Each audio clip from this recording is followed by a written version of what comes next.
China's economy is facing a lot of problems right now, but perhaps the biggest one is the country's widespread youth unemployment. In fact, over 1 in 5 young people in China are now unemployed, according to the country's official data, with youth unemployment hitting 21.3% in June. And as high as that number is, some economists actually think that there are reasons to believe that the real number is much, much worse.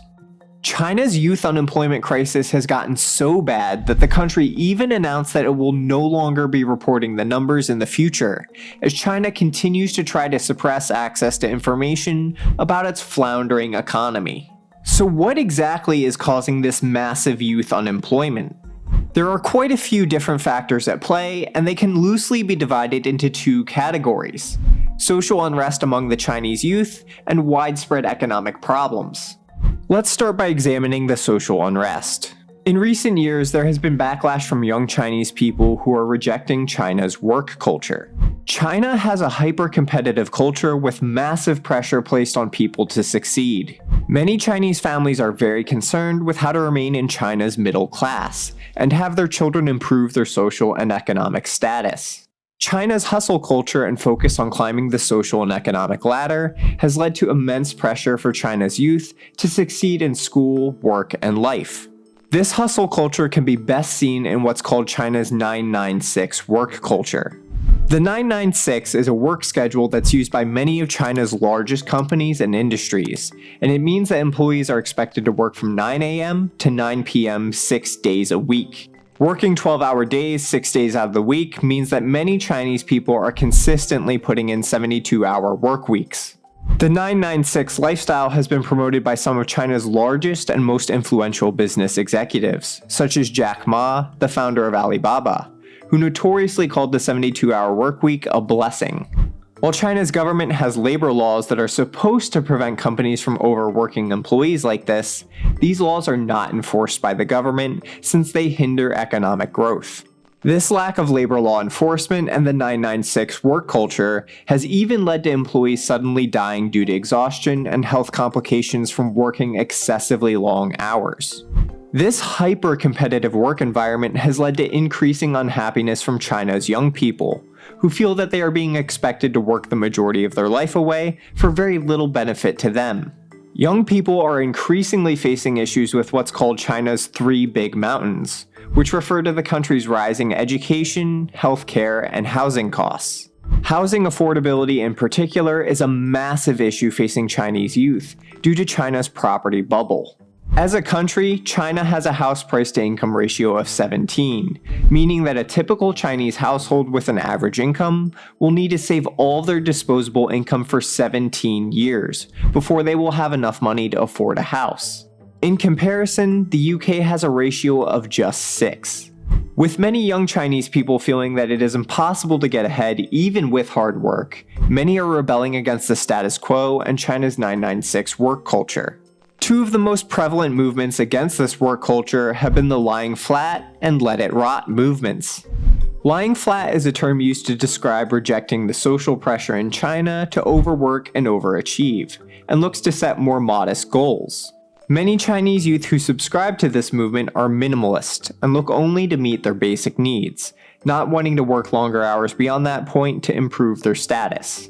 The lying flat movement has also been compared to the Great Resignation and quiet quitting phenomenons in the West, due to their ideological similarities. The idea and term lying flat originated from a Chinese social media post and quickly gained traction before the Chinese Communist Party censored the term and began to publicly and harshly criticize the practice. The Let It Rot movement in China is similar to lying flat, but is more nihilistic and much more explicitly critical and despairing of China's hustle culture. The term refers to how many young Chinese people have stopped caring altogether about trying to improve their situation, and instead are content with letting things deteriorate further and letting the system rot.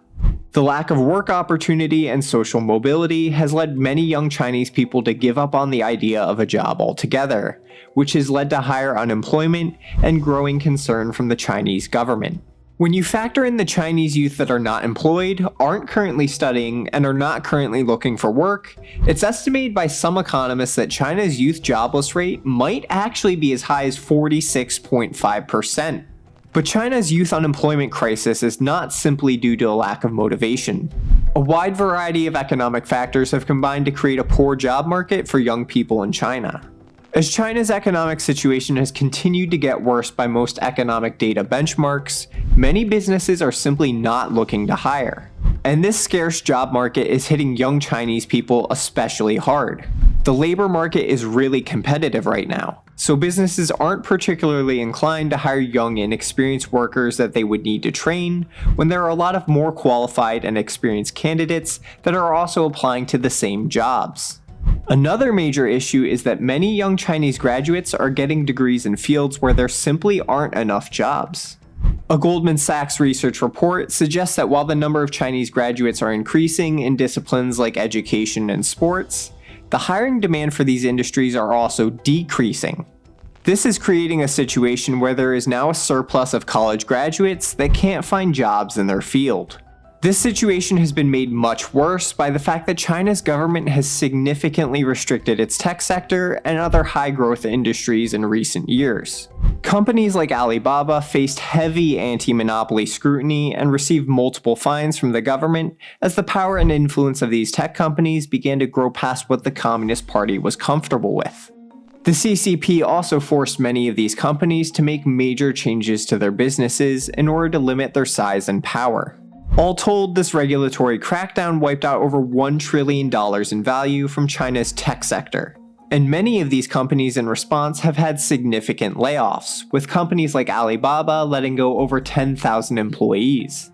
These issues have significantly hindered the Chinese tech sector and slowed hiring, which has made it difficult for young graduates to find jobs in their fields of study. While there are jobs available, many of them are blue-collar jobs doing things like manufacturing work in factories.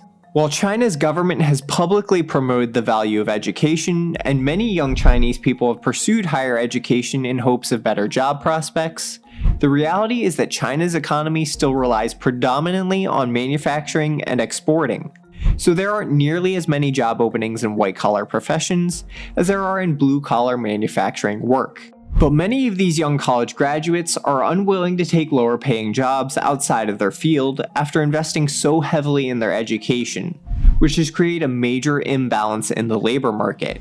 And with over 10 million more Chinese university graduates expected to enter the job market this year alone, the imbalance between graduates and available jobs in their field is only expected to grow. With the Chinese economy and job market being in such a poor state, many of these young unemployed people are moving back in with their parents and waiting for things to improve. These young people have been called full-time children as they've taken on chores for their families in exchange for pay while waiting for the job market to improve. But with China's property bubble bursting and the economy continuing to get worse, it's uncertain when the youth unemployment issue will improve at all. But be sure to let me know your thoughts on China's youth unemployment crisis in the comments below, and make sure to subscribe to the channel for more finance content. Thanks.